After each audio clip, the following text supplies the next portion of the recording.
Elle est la part non négociable de ma vie, déclare souvent avec tendresse Charles III au sujet de son épouse Camilla, rencontrée dans les années 70.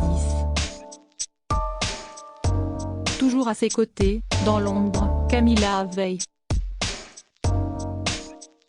Camilla a un seul but, soutenir son mari. Être monarque est un travail difficile et solitaire et elle sera toujours là pour lui, confie Angela Levin, la biographe de Camilla. Entre le roi et la reine consort, un amour sans faille, qui a traversé bien des tempêtes.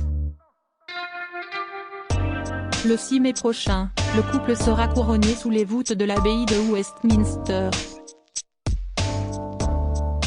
Ensemble, les yeux dans les yeux, ils vivront un événement historique. Rien, pourtant, ne laissait présager un tel scénario. Années 70. Camilla ose une petite plaisanterie à l'héritier du trône, soulignant que son arrière-grand-mère Alice Keppel a eu une liaison avec le roi Édouard VIII, l'arrière-arrière-grand-père de Charles. Ça nous fait quelque chose en commun, murmure-t-elle, face à un prince Charles amusé. D'emblée, l'héritier du trône aime son humour, son naturel désarmant, lui, si habitué à la vie corsetée des palais. Ils partagent tant de points communs, la nature, le jardinage, les chevaux, les chiens, ou encore la chasse. Mais Camilla n'a pas le bon profil pour la couronne britannique. Alors quand le prince de Galles s'engage dans la Royal Navy, elle épouse Andrew Parker Bowles, rencontré quelques années plus tôt. Le prince de Galles en aura le cœur brisé. De son côté, il épouse Lady Diana Spencer en 1981. Une fille bien née, vierge, le profil idéal. Mais ce mariage arrangé est un cruel échec.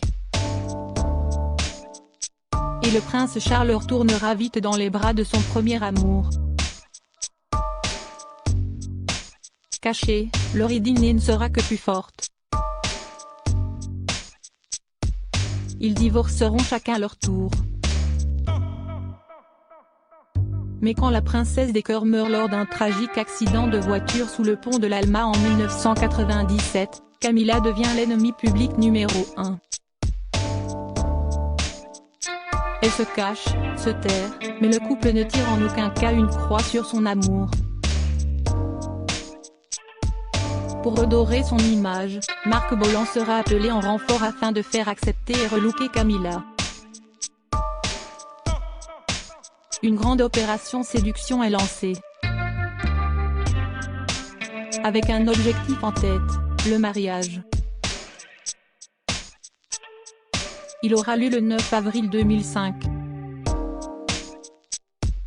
Mais à nouveau, différents obstacles se mettront en travers de leur chemin. Le roi Charles et Camilla, les 40 photos qui ont marqué leur histoire d'amour quand Harry et William ont supplié leur père de ne pas se remarier dans ses mémoires baptisées Spare, le prince Harry a confié avoir été clair à l'époque. Avec son frère William, ils avaient promis à leur père d'accueillir Camilla dans la famille, mais à une condition, qu'ils ne l'épousent pas. Ainsi, les princes William et Harry auraient supplié Charles de ne pas se marier une seconde fois après la mort tragique de leur mère Lady Diana. À cette requête, le prince Charles de l'époque n'a pas répondu. On devine par la suite pourquoi.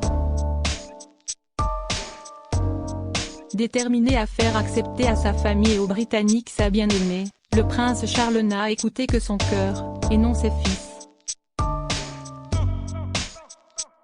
Les fiançailles sont annoncées le 10 février 2005, puis le mariage aura lieu quelques semaines plus tard, le 9 avril 2005. Malgré leur réticence, les princes Harry et William répondront présents. Le cadet racontera que, pendant toute la cérémonie, il a gardé la tête baissée comme pendant les funérailles de Diana. Ambiance. Camilla et Charles doivent faire face au dégoût du public. En 2004, un sondage Populu a révélé que seulement 32% des personnes interrogées étaient d'accord pour que le prince Charles épouse Camilla. 29% étaient contre, et 38% s'en fichaient royalement. Le prince Charles, droit dans ses bottes et sûr des choix de son cœur, a certainement pensé que tous finiraient par se faire à l'idée. C'était mal connaître les plus virulents d'entre eux. Penny Junor, biographe royal, s'est souvenu dans The Express avoir reçu des mails de téléspectateurs de BBC Breakfast exprimant leur dégoût total pour la nouvelle. Une femme s'est même tenue devant Clarence House, la maison que Charles et Camilla partagent, et a déclaré que le prince de Galles de l'époque ne serait jamais roi s'il épousait Camilla. Elle avait tort. Et Charles raison. Les Britanniques ont fini par se faire à l'idée, heureux de voir un monarque aujourd'hui amoureux, serein et apaisé. Camilla, terriblement malade avant son mariage les nuits avant le jour J, Camilla Parker Bowles a eu bien du mal à dormir. L'heureux événement la stressait terriblement. D'ordinaire calme, elle était on ne peut plus émue à l'approche du grand jour. En plus du stress, Camilla est affaiblie par une violente sinusite. À Ray Millau puis à Clarence House, la future mariée passe des heures épouvantables. Les nuits sont courtes et fatigantes. La veille, Camilla était toujours si malade, que nous ne savions pas si le mariage pourrait avoir lieu, confiera, inquiète, son amie Lucia. Le jour J, elle refusera même de sortir de son lit, relate Angela Levin dans le livre Camilla, From Outcast to Future Queen Consort, un cas de panique interne selon un ami. Camilla finira par trouver la force de se parer de sa robe signée Robinson Valentine, d'enfiler un élégant manteau couleur crème, avant de se coiffer d'un grand chapeau assorti à large bord, doté de dentelles et de plumes, conçu par le célèbre modiste Philippe Préassy. Fin prête, boostée par son amour, elle a pu rejoindre son futur mari qui l'attendait de pied ferme. Un mariage repoussé à cause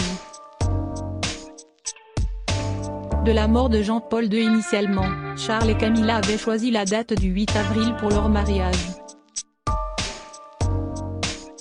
Mais peu de temps avant la date fixée, les noces avaient dû être reportées de 24 heures. En cause, la mort du pape Jean-Paul II le 2 avril 2005. Dans son livre, le prince Harry affirme que son père et Camilla ne voulaient pas se marier le jour même où le pape était enterré. Mauvais karma. Moins de presse. Mais surtout, grand-mère voulait que papa la représente aux funérailles. L'agenda royale est donc tout chamboulée. Le 8 avril, le prince Charles se rend donc accompagné de sa future femme, Camilla, à Rome. Le prince Harry avouera dans ses mémoires qu'il ne pouvait s'empêcher de penser qu'une sorte de force cosmique, sa maman, conspirait pour faire obstacle à leur union. Mais le lendemain, le couple est bel et bien de retour au Royaume-Uni pour enfin s'unir. À 58 ans pour elle, et 57 ans pour lui, il était temps. Un mariage entre deux divorcés. Le mariage de Camilla et Charles s'est déroulé en deux temps le 9 avril 2005. Une cérémonie civile à Windsor Guildhall et un service de bénédiction conjugale à la chapelle Saint-Georges. La première a connu quelques couacs. Le château de Windsor n'ayant pas de licence pour organiser des cérémonies de mariage, le couple a dû se rendre dans un modeste bureau d'enregistrement sur Windsor High Road. La Salasco avait des taches noires sur le tapis brun, différents boîtiers électriques peu esthétiques, et un autocollant au-dessus de l'interrupteur. Veuillez éteindre les lumières, note l'experte royale Angela Levin. 28 invités sont présents. Elisabeth II et le prince Philippe n'ont pas fait le déplacement. Une bénédiction sera par la suite organisée en la chapelle Saint-Georges du château de Windsor. Face à l'archevêque de Canterbury, le prince Charles et Camilla s'unissent, en présence cette fois-ci de la reine Elisabeth II. Au moment solennel des serments du repentir, tous retiennent leur souffle. Nous reconnaissons et regrettons nos nombreux péchés et turpitudes qu'à travers le temps nous avons commis, en pensée, en parole, et en action, contre le roi du ciel, provoquant son juste courroux et son indignation envers nous. Récitent les mariés. De quoi provoquer quelques commentaires acerbes, le lendemain des noces, dans la presse. Mais peu importe, au fil des années, Camilla a su s'imposer comme un atout de la couronne britannique et a su conquérir le cœur de la reine, Elisabeth II. En février 2022, la veille de son jubilé, la monarque a déclaré qu'elle souhaitait sincèrement que, le moment venu, Camilla soit connue sous le nom de reine consort. Une consécration. Crédit photo, Express Syndication.